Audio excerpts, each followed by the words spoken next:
Bonjour, je m'appelle Théo Grosjean et je suis venu vous parler de ma BD L'homme le plus flippé du monde. Alors, c'est une bande dessinée que j'ai décidé de commencer après avoir fait une crise d'angoisse dans le train. Je me suis dit, en fait, ça fait pas mal de fois que je fais des crises d'angoisse et je vais peut-être essayer d'en faire un truc tant qu'à faire. Et en fait, à la base, j'avais pas du tout l'idée d'en faire quelque chose de long. Donc, j'ai juste fait une première BD sur les réseaux.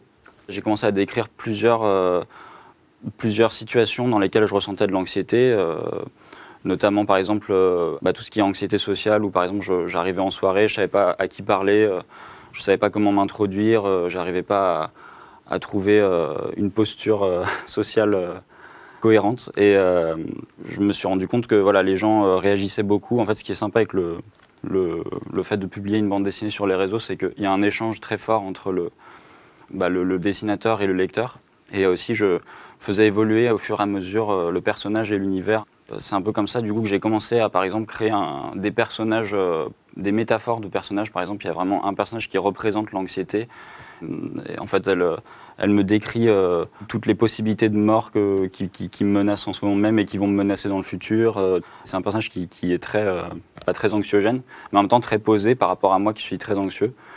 Et aussi, c'est un autre exemple, je l'ai appelé le coach en mal-être, mais en fait c'est un personnage qui va me suivre un peu et me dire que ma posture est pas bonne dans l'espace, que j'attends pas de la bonne façon le métro, que je fais pas le bruit en faisant la bise ou des trucs comme ça.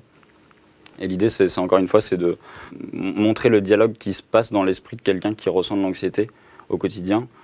Au début, j'essayais d'être assez générique. Je me rendais compte qu'au fur et à mesure, les gens réagissaient en fait assez positivement au moment où j'étais vraiment dans l'autobiographie pure, où je racontais vraiment des anecdotes de mon enfance un peu pour expliquer certains éléments de mon anxiété. Par exemple, quand je suis arrivé avec ma mère à Paris, elle avait elle-même beaucoup d'appréhension et d'angoisse par rapport à cette installation, tout ça. Et je raconte un peu comment est-ce que ça s'est transmis, cette angoisse au cours de ma vie, et comment après moi-même, des fois, j'arrive à moi lui chasser son nuage, ce qui représente un peu l'anxiété qu'elle peut ressentir. Bon, je vais essayer de vous montrer un peu comment je dessine. Alors, souvent quand je commence par les yeux, c'est un peu dans le regard qu'on ressent tout l'endormissement et l'anxiété du personnage. Bon, vu qu'on est en période de coronavirus, je vais lui dessiner un masque. Parce que bon, c'est important de respecter les gestes barrières. L'ingrédient le plus important, c'est les petites gouttes de sueur. Il y en a toujours beaucoup. Souvent les mains dans les poches, parce que quand on est anxieux, c'est un bon moyen de se donner un peu de coolitude sans être cool.